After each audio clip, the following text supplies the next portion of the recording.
السلام علیکم۔ امید کرتی ہوں کہ اللہ پاک کی رحمتیں برکتیں آپ پر برس رہی ہوں گی۔ بے شک اللہ کے ذکر اور دعاؤں سے زندگیاں بدل جاتی ہیں۔ استغفار، دنیا کا وہ خوش قسمت انسان ہوگا جس کی زبان پر استغفار ہوگا۔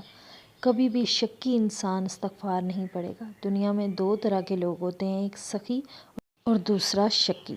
کبھی بھی استغفار کرنے والوں کا رزق تھوڑا نہیں ہوتا، عزت میں کمی نہیں آتی۔ تنہائیوں میں رب سے استغفار کرنے والا، اپنے رب کو منانے والا کبھی بھی خالی ہاتھ نہیں رہتا۔ استغفار کا وظیفہ ہمارے نبی پاک صلی اللہ علیہ وسلم کرتے تھے، اس لیے ہمیں بھی اپنے گناہوں کی معافی اپنے رب سے مانگتے رہنا چاہیے۔ استغفار کے بول جسے مل جائیں اسے کامیاب ہونے میں کوئی نہیں روک سکتا۔ اللہ تعالیٰ ارشاد فرماتے ہیں کہ استغفار کرنے سے گناہوں کی بخشش ہوتی ہے۔ تمہارے اوپر اللہ بارش برسائے گا، اللہ مال کے ذریعے تمہاری مدد کرے گا اور بیٹوں کے ذریعے تمہاری مدد کرے گا۔ اللہ تمہیں درختوں سے پھل عطا کرے گا اور زمین سے چشمے جاری کرے گا۔ آپ اگر غور کریں کہ ہماری روزمرہ کی زندگی کی جو پریشانیاں ہیں ان کا حل انہی الفاظ میں ہے۔ جو شخص پابندی کے ساتھ استغفار کرتا ہے، اللہ پاک اس کے لیے ہر غم سے نجات اور ہر مشکل سے نکلنے کا راستہ بنا دیتا ہے اور اسے وہاں سے رزق عطا کرتا ہے جہاں سے اس کے وہم و گمان میں بھی نہیں ہوتا۔ استغفار صرف منہ سے الفاظ ادا کرنے کا نام نہیں ہے، بلکہ اللہ تعالیٰ کے سامنے اپنی غلطیوں کو تسلیم کرنے اور اس کی رحمت کا شکر ادا کرنے کا نام ہے۔ اللہ تعالیٰ نے قرآن مجید میں استغفار کی رحمت پر کئی بار زور دیا ہے اور سورۃ نوح میں اللہ تعالیٰ نے ارشاد فرمایا ہے، اپنے رب سے گناہوں کی بخشش مانگو، بے شک رب بخشنے والا مہربان ہے۔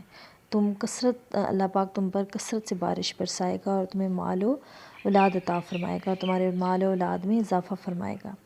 استغفار برکتوں کے دروازے کھولتا ہے اور کامیابیوں کی طرف جو ہے وہ آپ کو لے کے جاتا ہے۔ بہترین طریقہ کیا ہے استغفار کا؟ حضور پاک صلی اللہ علیہ وسلم نے ہمیں اخلاص کے ساتھ استغفار کرنے کا حکم دیا ہے۔ یہ صرف الفاظ کو دہرانا نہیں ہے، بلکہ اپنی غلط کاموں پر ندامت محسوس کرنا ہے اور انہیں دوبارہ کبھی نہ دہرانے کا جو ہے وہ پختہ ارادہ کرنا ہے اور اللہ کی رحمت پر امید رکھنا ہے۔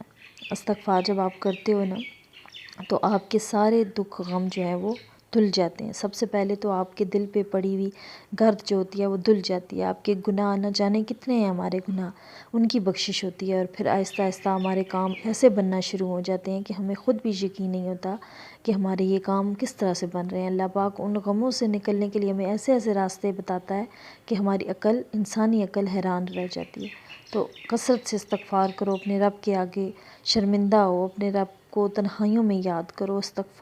استغفر اللہ کہنے سے تمہاری زبان پاک ہوگی، تمہارے دل کا زنگ دور ہوگا۔ استغفار سے اپنے رب کو راضی کرو، اگر رب راضی ہو گیا نا تو دنیا جہان کی نعمتیں تمہارے ہاتھ میں ہوں گی۔ امید کرتی ہوں کہ آج کی ویڈیو، آج کا ٹاپک آپ کے لیے ہیلپ فل رہا ہو۔